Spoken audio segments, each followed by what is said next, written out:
जय हिंद दोस्तों, कैसे हैं आप सब। आज की क्लास में आप लोगों का स्वागत है।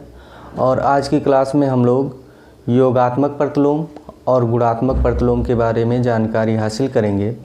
और उसके बाद हम लास्ट में आपको योगात्मक तत्समक और गुणात्मक तत्समक के बारे में भी बताएंगे। आज का क्लास बहुत ही अच्छा होने वाला है। तो आइए आज की क्लास की शुरुआत करते हैं और आप लोग हमारे साथ बने रहिए। तो सबसे पहले हम लोग शुरुआत करते हैं योगात्मक प्रतिलोम के बारे में। योगात्मक प्रतिलोम को अंग्रेजी में एडिटिव इन्वर्स भी बोलते हैं। और योगात्मक प्रतिलोम को आप इस तरीके से डिफाइन कर सकते हो कि जब किसी भी संख्या में ऐसी संख्या जोड़ी जाए कि दोनों संख्याओं का योगफल शून्य हो जाए, मतलब कोई संख्या दी गई हो उसमें ऐसी संख्या जोड़ी जाए कि उन दोनों का योगफल शून्य हो जाए, तो उसे योगात्मक प्रतिलोम कहते हैं। आइए हम उदाहरण द्वारा समझते हैं। अगर कोई संख्या 5 दी गई है, कोई संख्या अगर 5 दी गई है तो इसमें ऐसी कौन सी संख्या जोड़ी जाए कि इसका मान शून्य हो जाए, तो वो इसका योगात्मक प्रतिलोम होगा। तो देखिए, अगर हम इसमें प्लस माइनस 5 जोड़ दें, -5 अगर इसमें जोड़ देते हैं तो इसका मान शून्य हो जाएगा। देखिए 5 - 5 = 0, मतलब 5 का योगात्मक प्रतिलोम -5 होगा। आइए एक उदाहरण और ले लेते हैं।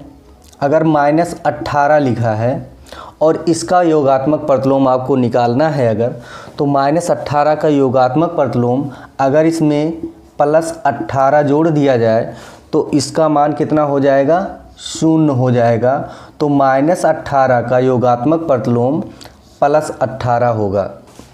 अगर यही संख्या बटे के रूप में लिखा है, अगर लिखा है -1/2 और इसका योगात्मक प्रतिलोम निकालना है तो -1/2 का योगात्मक प्रतिलोम +1/2 होगा। अगर कहीं लिखा है केवल 1/5 लिखा है, इसका योगात्मक प्रतिलोम निकालना है तो 1/5 का योगात्मक प्रतिलोम -1/5 होगा। देखिए दोस्तों, आप लोग देख रहे हो कि अगर संख्या माइनस में दी गई है तो उसका योगात्मक प्रतिलोम प्लस में होता है, और अगर संख्या प्लस में दी गई है तो उसका योगात्मक प्रतिलोम माइनस में होता है। संख्या में परिवर्तन नहीं होता, केवल चिन्ह में परिवर्तन होता है। मतलब योगात्मक प्रतिलोम में चिन्ह बदल जाते हैं, योगात्मक प्रतिलोम में चिन्ह बदल जाते हैं, संख्याएं नहीं बदलती हैं। तो कुछ सवाल आइए आपको बताते हैं। कुछ सवाल आता है, जैसे पूछ लिया जाता है कि 175 का योगात्मक प्रतिलोम क्या होगा, या 175 का योगात्मक प्रतिलोम बताओ, या 175 का योगात्मक प्रतिलोम कितना होगा, ऐसे पूछ लिया जाता है। तो 175 आपका प्लस में है तो इसका केवल चिन्ह बदलेगा, 175 नहीं बदलेगा, केवल इसका चिन्ह बदलेगा। ये प्लस में है तो इसका योगात्मक प्रतिलोम -175 होगा। 175 का योगात्मक प्रतिलोम केवल चिन्ह बदल के -175 हो जाएगा। फिर अगर क्वेश्चन दिया है कि -25 का योगात्मक प्रतिलोम लिखिए, तो -25 चूँकि ये माइनस में है तो इसका भी चिन्ह बदल जाएगा और ये प्लस में हो जाएगा। तो -25 का योगात्मक प्रतिलोम +25 होगा, या आप सीधा 25 भी लिख सकते हो। अगर प्लस का चिन्ह नहीं भी लगाओगे तब भी उसे प्लस माना जाता है। तो -25 का योगात्मक प्रतिलोम 25, या आप कह सकते हो +25 होगा। कभी कभी सवाल ऐसे भी दिया जाता है कि निम्नलिखित का योगात्मक प्रतिलोम क्या होगा। ये देखिए 1/2 है तो इसका योगात्मक प्रतिलोम -1/2 हो जाएगा। ये -4/5 है तो इसका योगात्मक प्रतिलोम +4/5 हो जाएगा। ये -50 है तो इसका योगात्मक प्रतिलोम +50 हो जाएगा।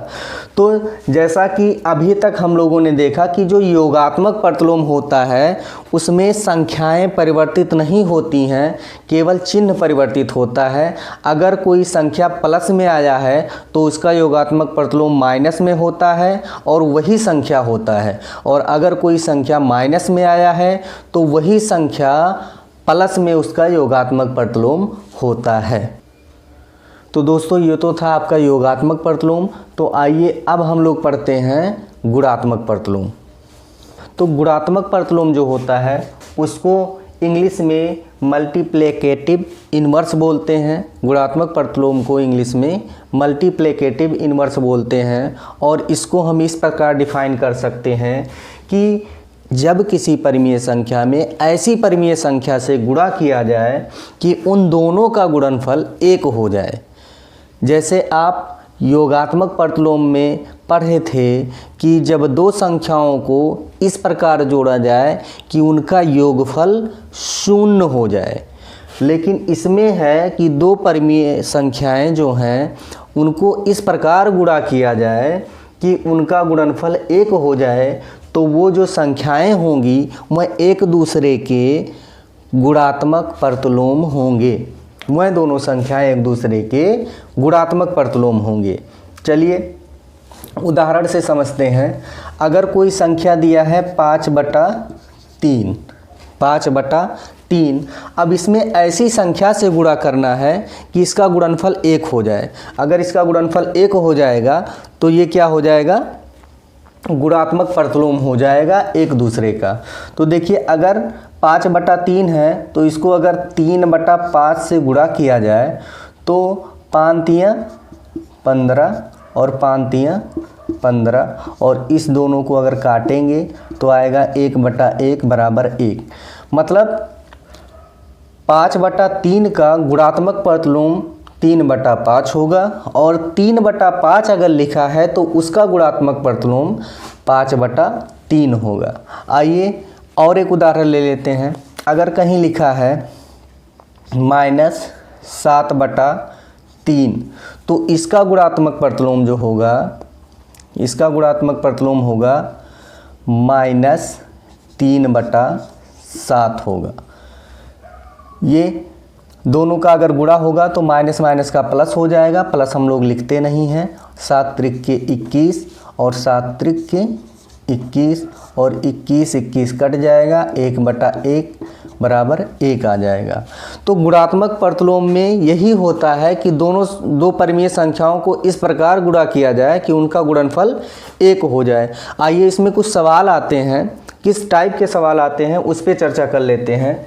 जैसे प्रश्न लिखा रहेगा कि 4/3 का गुणात्मक प्रतिलोम बताओ। तो 4/3 का गुणात्मक प्रतिलोम ठीक इसी को उलट देना है। ये हो जाएगा 4/3 का 3/4 हो जाएगा, और यही इसका आंसर हो जाएगा। अगर कहीं लिखा है कि 26 का गुणात्मक प्रतिलोम बताइए, तो 26 का गुणात्मक प्रतिलोम हो जाएगा 1/26। अगर ऐसे भी सवाल आते हैं कि निम्नलिखित के गुणात्मक प्रतिलोम बताइए। जैसे 6/7 है तो इसका गुणात्मक प्रतिलोम हो जाएगा 7/6। अगर लिखा है -5/3 तो -5/3 का गुणात्मक प्रतिलोम हो जाएगा -3/5।